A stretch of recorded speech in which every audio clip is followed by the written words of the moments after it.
Welcome you all in the Petroleum Academia podcast. Petroleum Academia podcast is going to discuss several topics that's related mainly to career journey and real experiences of the oil and gas professional people.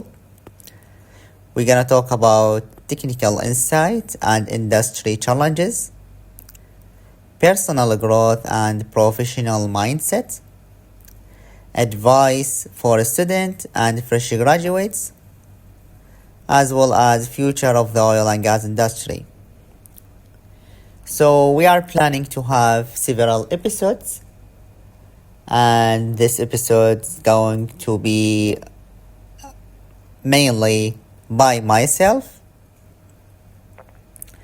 So I'll be taking you through my journey in the oil and gas industry and tell you what I do think this industry is going for and tell you some of my experiences. But the upcoming episode, we are going to talk about different people experiences by discussing and inviting them to the podcast and discuss several of the oil and gas industry topic, their career advices, and so on. So please follow us and make sure to listen to this episode and the upcoming one. So if I'd like to start talking about my experience, I graduated from Basra University, specifically from the Petroleum Engineering Department. So I graduated actually since 2014, and the oil and gas department, or the Petroleum Engineering Department, was only established 3 years ago from my joining date. So I was the third graduated class in that department at that time. While currently, since 2014 up to now, there are many classes have been graduated since then. But honestly, we were suffering from different lack of resources. Like, we didn't have enough instructors, and the situation wasn't like today. If I look back to that time, we didn't have all of the privilege of the AI, of the resources and different instructors that are available online, as well as courses, if you know what I mean. So it was really challenging at that time, and compared to today, today is much more resources are available. But long story short, I after graduating from the university, I was trying to look for a job.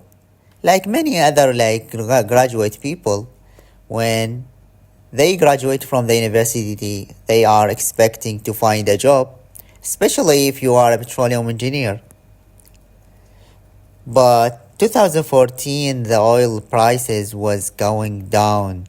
The price of the oil dropped up to $20, I do believe, per barrel. So it was a really challenge to find a job at that time. But in all cases, I have started to apply. Whenever I see a job opportunity, I apply for it. I have managed to get some interview, to be honest, but I was a little bit, if I can say, a picky. And this is one of the lessons learned that we should learn. So I managed to get interviewed for HSE job. But I was thinking at that time that this is not my major, and I should get a job related to production engineering, drilling engineering, reservoir engineering, something like this. But it turned out my decision wasn't correct. alright at that time. Because when you are a graduate from the university, you are labeled as fresh graduate. Fresh graduates making you getting a job really difficult. Especially the advertisement of new jobs are requiring people with 3 years of experience, 4 years of experience, and so on. So getting a job in whatever major it is going to add up to your experience. And this is going to help you at the end of the day to find more opportunity in the future when you find them. While if you just keep applying without getting hired, you are going to still to stay without a job for a long time. So I was in the same awareness as of today, and I didn't accept that job, and started to continue like looking for other opportunity. At the end, I find much it's so funny, like a much worse. If I can say, there is no worse job, but it's more far away from my major or my specialty. Like it was translator and a mechanic, and it was in the degassing station, and it was a really difficult job. I continued in that one for a short period, and then I was lucky enough to find to get hired for a graduate program actually, and I can consider this as a starting point of my career. And the program was in Weatherford company. It's called Next Generation Program, and it was the first year on which they launched such a program. I really stand out in the interview and everything actually, so I was picked as one of the people who are going to be participate in that graduate program. And if I can give you an advice to give a student, and new professional advice, if you are not having a job for the current time being, just keep improving yourself. I mean, work on your English language, work on your skills, try to join courses, and learn. Keep learning, keep increasing your value. This is going to show up at the end of the day. I mean, when people interview you and see that you do have this amount of value or knowledge, you are going to stand up and stand out actually among your colleagues, and this is going to be beneficial for you. So I get hired for the Next Generation program, and I got selected for the ALS system and ALS department, which is the Artificial Lift System department. At that time, Weatherford did sell actually the ESP system, and they did maintain like the jet pump and the PCB, which are two methods of artificial lift. And this type of job was existing only in the northern part of Iraq, in the northern field. So I had to go and travel and to the Kurdistan region of Iraq and work there in their field. And I can still and picture my first time joining the oil field. I went to the site for the first time and saw people like wet with liquid and oil, and they are wearing this norm coverall, which is the white one, and they are like just dirty and covered by oil and dirt and so on. So I have just told myself at that time, what I am doing in here, what I have put myself into. So it was really interesting actually. I mean, even if it was difficult, like I can remember like going to having food. If you want to have food, you need to go for the restaurant. And if you want to go to there to have your meal, you need to walk for a distance, and you could walk during the day at the beginning of the day because you want to join your working early, or you as well as if you want to have your dinner, you need to go for this distance, which is up in the hill and far away from your residency, and you need to go like in the evening, basically, like when there is even no light and the light is not very strong. I continued for a while working in that department, and actually it was really interesting because then like there was project called PWRI, which is stand out for produced water re-injected. It was like a prototype project that taking water that's separated in the degassing station and re-inject it back in the reservoir. And this prototype project was in the Basra actually city, which is my city. So I had to travel back and work on that project, and we did have actually two horizontal pump system, which are pumping water to and injecting it back to two wells. I did work as a rotation at that time, and I have met so many people with different experiences and started to gain experience actually about the oil field.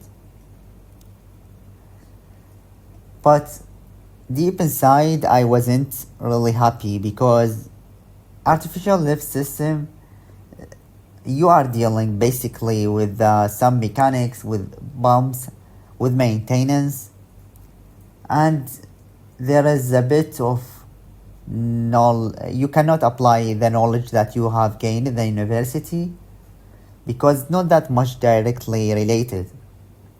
So I was trying to find other opportunity in order to gain more experience about the real, like drilling, workover, reservoir engineering, and so on. So I have started to apply for other jobs, as well as I remember that government also was opening some an opportunity to get employment as a government employee. So I have applied, and I said to myself, like, if I will be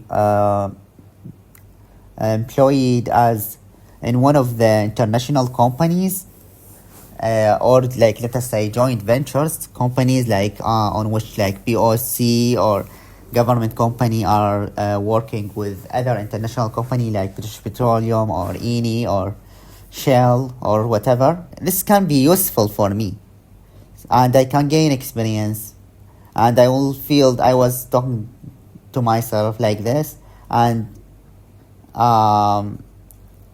this can help me basically to gain experience, and I will not feel that much difference from the work that I was already doing, which is in the service oil company. Actually, service oil company is much more their environment is much more challenging than the client oil company.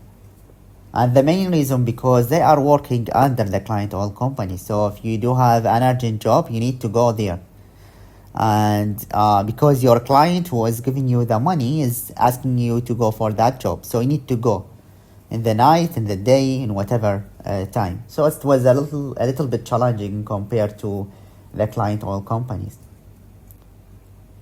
But long story short, I got hired by the government company, and it was luckily it was with one of the international company that is having a really high reputation, which is the British Petroleum. And I was aiming for getting a job as a reservoir engineer actually. But due to like so many people I have applied to that one or wanted that department, I wasn't able to get an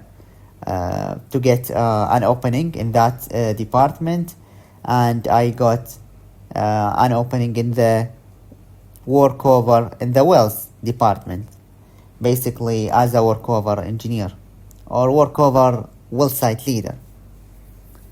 So that job actually requires me to travel to the field and spend my time nearby the workover rigs on which we are doing workover operation.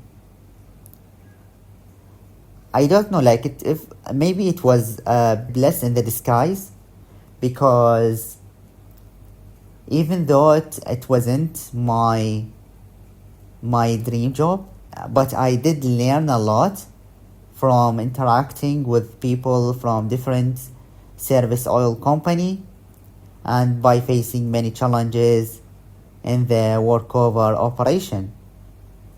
In the field, each day you may have a new experience and you may learn new things. So I've gained so much experience by working in the workover department. After I've spent 2.5 years almost, I have moved to the reservoir or subsurface department. So the position I have got was RE, and the first question I asked, what's RE? I mean, I was like working in the field, so moving from the field to the office, you may have some terms that you are not familiar with. So I remember that the answer was, you will know what RE is. And basically, the RE is reservoir engineer. So I've started to work hard in order to get some experience and learn about reservoir engineering. Each day I write and I learn, because working in the field is different than working in the office. Working as a reservoir engineer basically requires some of the knowledge that you did study in the university, and you need to do different tasks than in the field.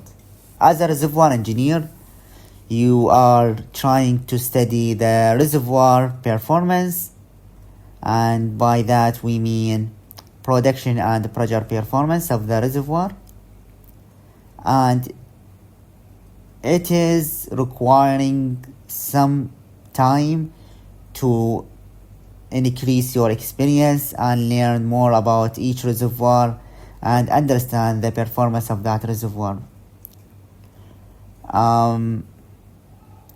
So many technical skills you need to develop in order to be successful as a reservoir engineer, and it is like it is a field or a major that continue.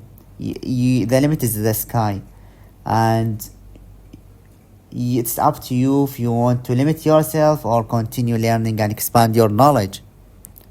Reservoir engineer usually deal with different departments, like they are dealing with the production engineer, with surveillance engineer, with water injection engineer, and so on.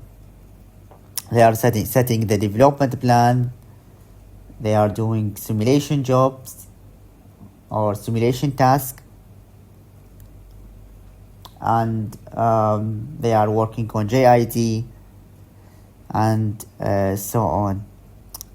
As a reservoir engineer, actually you are working with something that you don't see, but there are different factors or parameters that can help you in order to decide or evaluate the reservoir performance.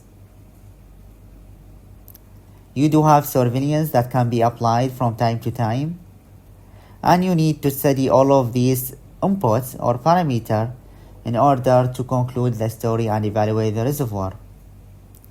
Also, you need to be able to forecast the pressure performance, to forecast the production performance, and expect what the reservoir performance is going to be in the upcoming years or upcoming month, and so on. As a reservoir engineer, you need to be able to deal with your colleagues from the related majors, especially the geologist, and try to understand if the reservoir you are dealing with is what is the geology of this reservoir, what is the depositional environment of this reservoir. Is it a homogeneous reservoir on which the permeability and the channel is really developed and good, and the wells are connected?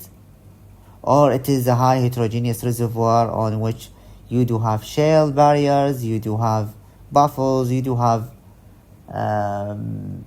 heterogeneity, basically different rock properties and bad rock properties that make the connectivity very difficult to predict.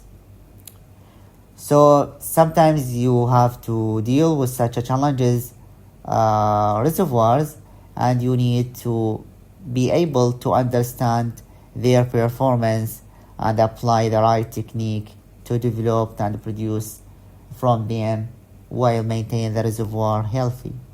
It is really interesting up to now, as I am currently still reservoir engineer, still learning each day and try to expand my knowledge and learning. Honestly, the environment is really important. If the environment was healthy, you are going to have fun, the work, you are going to learn and grow each day. If I'd like to give advice for new students and new graduates, try to continue learn and increase your skills, especially the soft skills. Sometimes the soft skills is more important than even your technical skills. And you are going to face challenge in one way or another by dealing with people from different backgrounds, from different experiences. And your success is going to be determined by the way of you handling different scenarios or handling different conflicts, let us say, in the work that may happen or probably gonna happen. So increase your soft skills, your communication skills, and try to attend courses related to that so that you'll not face a lot of challenges in your career and be successful. I remember that when I was working in service oil company, that we've met at the same time of us getting hired from Basra University. People got hired from different part of Iraq. Actually, if I can say it, like from Kurdistan part of Iraq. But even my manager at that time, he was really surprised by their attitude, by their way of dealing and working and dealing with people. They were very professional, like they are having 5 years of experience or 10 years of experience. And probably this is due to the trainings that they attend and internship that they attended when they were students. So develop your technical skills, yes, but your soft skills and real life experience skill is very, very important. Communication skills. Currently, the oil and gas industry has changed a lot. Like, there are currently AI and people are depending on automated things in their work, automated dashboard, applications that make our job much easier than before. But honestly, more important than this is having the knowledge, is knowing what this tool is doing and if this result is making sense. This is depend on your foundation and your knowledge. So even though we do have different tools and applications that can help us in our work, these are going to worth nothing, if I can say it like this, if you didn't use the right input and if you weren't able to evaluate the output, if it does make sense or not. In a nutshell, this is a short version of my experience in the oil and gas industry. In the next episode, we are going to have guests from the oil and gas industry and try to get their insight about this field and their experience, their advice.